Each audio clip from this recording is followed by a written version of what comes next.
Крај огниште. Среде огништето огнот баботи ја осветлува целата овчарска колипка. Крај нас долу шуми се пени и бучи нашата конјарка. Некаде, кој знае на колку километри, горе се наоѓа Кајмакчалан. Под нас во трлото преживаат и лежат овците.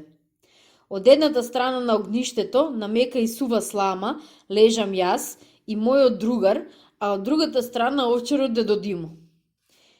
Како, кога започна разговорот овчарот Дедо Димо, ви се сладили шарената рибка пастрмка? Така дојдовме, Дедо Димо, малку на планински воздух, му одговорив. Еде, не срамете се, знам, не ќе маче рибче, но јас не би дошол дури од Битола за неколку рибчиња. Кој знае што да ми даде, заврши Дедо Димо. Така е, Дедо Димо, се правдаше мојот другар, но пусто дојдовме да ја исчешаме крстата. Дедо Димо наради на огништето неколку пеношки и продолжи. Краста ловџиството, знам како е тоа, на млади години јас сум бил ловец, ама некако вас со прашки и јадици. А како ловеше, го праша мојот другар. Тоа беше лов, воздивна Дедо Димо. Ловев диви свињи, мечки и срни. Кога ќе уловиш 2-3 диви крмака, цела година куќата ќе ти мирисе на мрсно. Тоа се вика лов. Нели се срните забранети? Забранети ветар, кој гледа ферман во орман, да ви раскажам како ловев. Во покривов на ова сламена овчарска колипка, дури од турско време, имам скриено една долга пушка кобзолка. Една вечер, кога ги затворив овците во трлово и кога сонцето зајде, ја извадив капзолката и тргнав долу кај конјарка. Крај самата река на еден крстопат се скрив во една грмушка.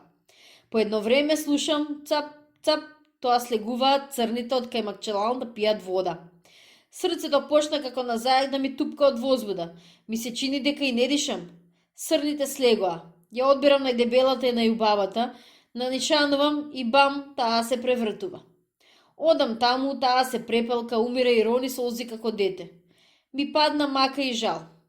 Шо сторив, се прекорив сами од себе. Отогаш не отидав никој пат да тепам срни.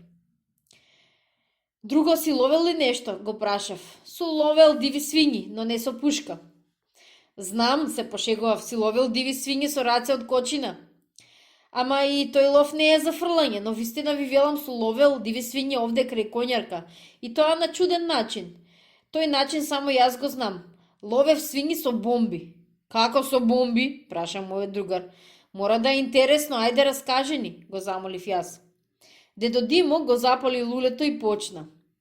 Тоа беше по Првата светска војна. Нели беше овде фронтот? Од фронтот останаа бомби, гранати, пушки и муниција колку да сакаш.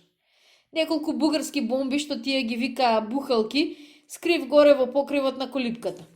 Крај реката долу имам едно мало нивче. Таа година нивчето го посадив со компири. Компирите се сторија за чудо и приказ. Еден ден одам, што ќе видам. Во компирите риено и неколку огништа сосем изедени. Аха, се досетив. Слегуваат дивите свињи од Кајмакчалан и ми ги јадат компирите.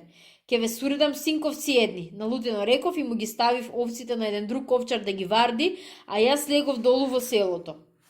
На другата вечер пак се вратив и во торбата донесов неколку кочани сува пченка, ги зедов бугарските бухалки и слегов во нивчето. Кроци ги отворив бомбите и за секое конче од бомбата врзав по еден кочан пченка. Потоа се вратив кај овците. Ноќта страшен грмеж го растраше нивчето. Едве чекав да се раздени. Кога се раздени, слегов долу.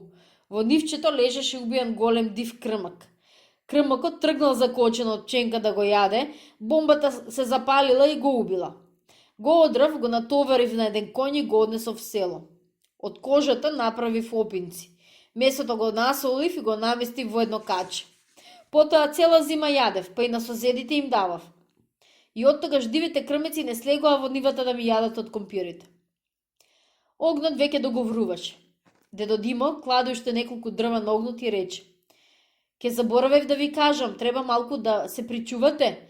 Крај реката крастосува голема сива мечка. Ако некаде ве начека, ќе ве смачка како влав пита. Мечка? Зачудено праша мојот другар, кој многу се плашеше од мечки и волци. Да, мечка со 3 мечиња. Пред една недела ја најдов каде бере малини и да видите што чудо видов. Што чудо? Праша мојот другар. Дедо Димо почна да раскажува. Погоре од колипкава има голем малинарник. Целата полјанка е полна со малини. Изгледа како да е поседна со црвен килим. Како што ви реков, ги потерав овците низ малинарникот. Напред кучето Мурго почна да лае. Слушам, некој фрла по него со камења. Мурго оди пред овците и лае, после се враќа, квичи и пак лае. Мора нешто да има, реков и тргнав напред. Што ќе видам? Од малинарникот излегува огромна сива мечка. Пред неа тераше 3 мали мечиња. Кога Мурго ќе се приближеше, таа се враќаше назад и фрлаше на него камења како човек. Двете мечиња одеа напред, но едното беше непослушно.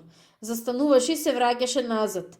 Тогаш мајка му го удираше со шепата по задникот, го тепаше и го туркаше исто онака, како што непослушното дете го тера мајката. Кога ме виде, зеде еден камен и го фрли по мене. Мурго се спушти по неа и почна силно да лае. Таа ги собра мечињата и се изгуби во гората. Ако не беше Мурго, сигурно ќе се вратеше и ќе ми измесеше како што баба меси тесто. Огнот во огништето догоруваше. Ние легнавме на меката слама и сладко заспавме.